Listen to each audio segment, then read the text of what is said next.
kwenye uwanja wa Tanganyika kama unakumbuka vizuri. Baada ya hapo Yanga kwenye michuano hiyo mechi 24 wameshinda zote. Lakini kati yake kuna mechi 3 walishinda kwa mikojo penalty kwa sababu ya kanuni. Kwa mfano kuna mechi ya robo finali ile ya Geita Gold ilikuwa ni sare walishinda kwa penalty. Kuna mechi na Azam finali walishinda kwa penalty 7-6 kama unakumbuka vizuri. Kuna mechi nyingine pia ilikuwa ni Azam Geita.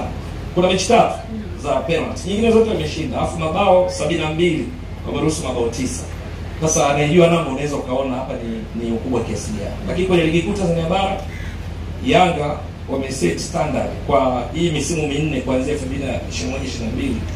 Standard ambayo unaona ngumu mno, sio tu kwa timu nyingine, Yanga yenyewe pia, ambayo inaweza kuwa mtihani kwa sababu mashabiki kila mara wanafanya reference, wanafanya rejea kwa kilichofanyika. Hiki kinacho wanapaswa kujiandaa kwa sababu katika misimu minne imeshinda mataji yote. Lakini sio tu inashinda, ukiondoa mechi za msimu huu inafunga mabao mengi.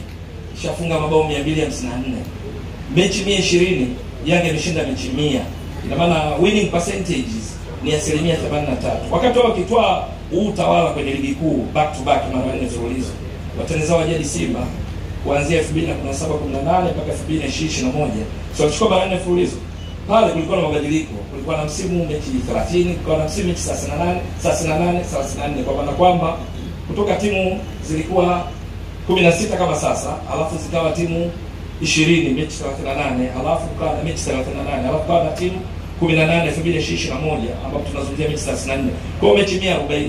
Simba wakati inafanya vizuri sana pale, winning ratio ilikuwa ni 73% kwa sababu ilishinda mechi 102 katika mechi 140. Yaani ukijumlisha vizuri hapa 30 38 38 utapata hicho ninachokielezea. Kushinda 102 ukikokotoa unapata 73%. Kwa hiyo Yanga ilivyochukua huo utawala back to back mara 4 yenyewe ni 83%. Baki ime raise bar. Lakini sio hilo tu. Katika ligi kuu Tanzania bara toka ianzishwe kutoka kwa ligi daraja la kwanza mwaka 1996-97, timu ambayo iliwahi kufanya vizuri sana in terms of percentages ni Simba 2009. Mechi zilikuwa 22, ilipata pointi 62 katika 66. Kwa hiyo performance ilikuwa 64. Lakini kuanzia 2010 kwenda juu huko timu ili ushinde wakati mwingine Yanga ishie kuchukua ubingwa wa performance ya 70.5 kwa sababu ilipata pointi 55 kati ya 78 mechi 26. Lakini leo hii mtihani uliowekwa pale na Yanga wenyewe, nasisitiza huu ni mtihani kwa Yanga wenyewe pia, yaani mbali na timu nyingine, kwanza ni kwamba 2021-22 Yanga unbeaten mechi 30, ilishinda mechi 22, sare 8, mabao 49, ikaruhusu mabao 8. Pointi 74 unazungumzia performance ya 82.22 to infinity, around ya 82. Kwa hiyo kwenye kuanzia 2010 ndio best performance, lakini ukichukua na mpaka tangu ianzishwe na maana inakuwa ya pili, sio? Lakini msimu unaofuatia kutoka pointi 74 kwa kujua kwamba washindani wao unazungumzia Simba, Azam na wengineo watakuwa wanafuata hiyo Yanga wakaongeza tena pointi wakafika 78. Ni katika msimu ambao Simba kweli walikuja wakapata pointi 73. Maana yake matokeo ya mechi za mbili katika msimu yalitofautisha nani ya bingwa. Yanga kana pointi 78. Ni performance ya 87 around, kwa sababu 86 plus 86 engineer anajua kizi round inakuwa 87. Kwa hiyo umepanda kisha tena. Haitoshi. The following season baada ya hiyo 2023-24 Yanga waka raise tena pointi 80 katika 90. Hapo nazungumzia performance ya 89, alafu mabao wakafunga 61. Lakini haitoshi, msimu uliopita wakaleta balaa zaidi kwa sababu wakapata pointi 82 katika 90. Ni performance ya 91. Alafu wakaleta mpya ambayo katika ligi bora 27 barani Afrika. Kwa hiyo wakafu ligi bora namba 1 ni Misri, ligi namba 27 kwa sababu 25 ni Eswatini, Tanzania, kuna Burkina Faso. Ligi zote hizi hakuna bingwa huwa anafunga mabao mengi kuliko points.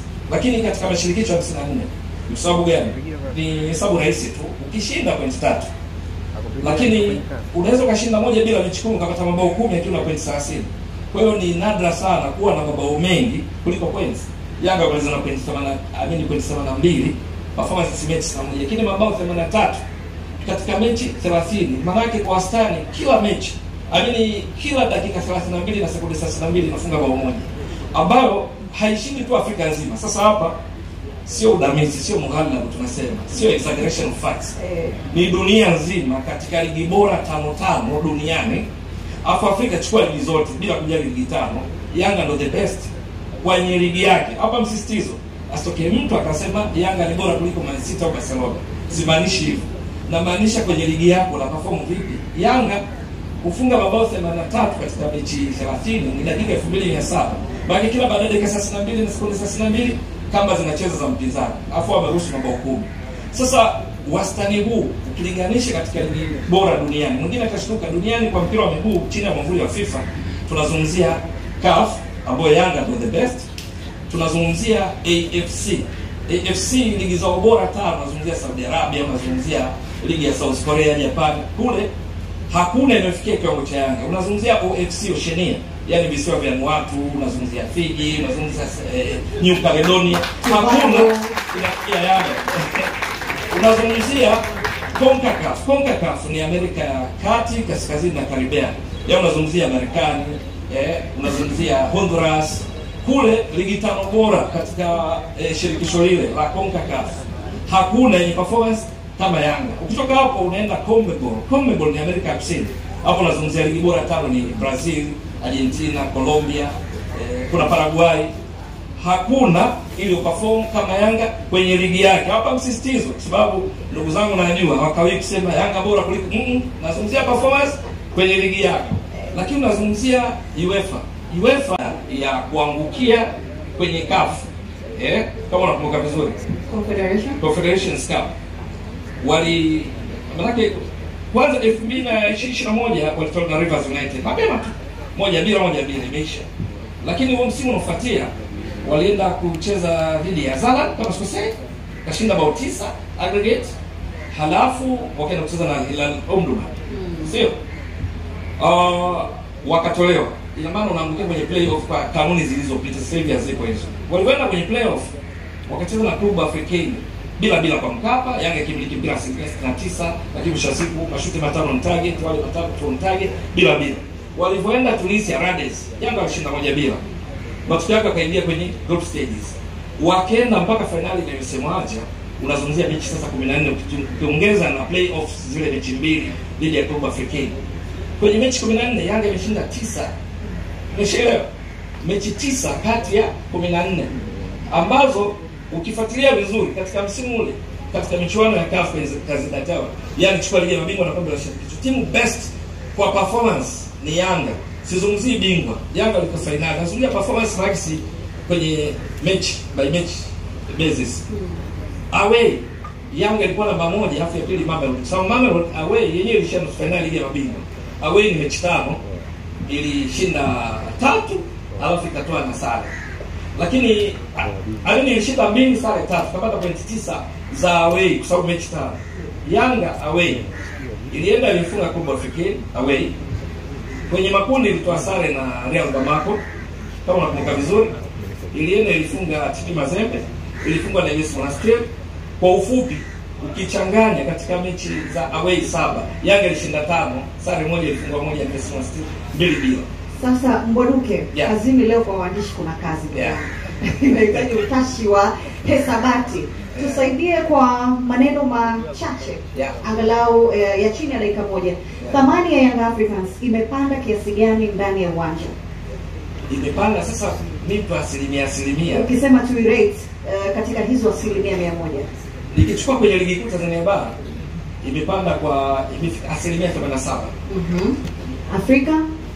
Afrika sasa kwa sababu imecheza mechi 44 mchanganyiko, yani ligi ya mabingwa na kombe la shirikisho, alafu imeshinda 25, sare 10, alafu imefungwa mechi 9. Sasa hapo wenzangu watanisaidia hesabu peke kwenye kukokotoa.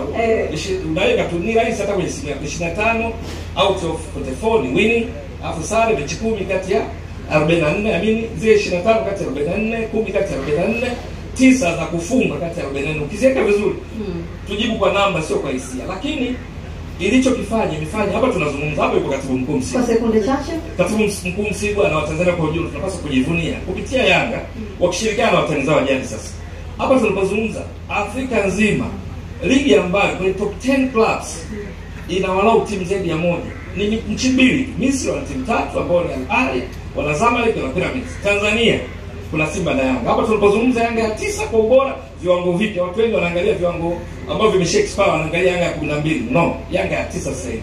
Ikitokea imeshinda tu dhidi ya Silver Strikers bila kujali matokeo mengine, Yanga inakuwa imepanda nafasi ya 4. Asante Bwaduke. Jamani, tumpigeni makofi.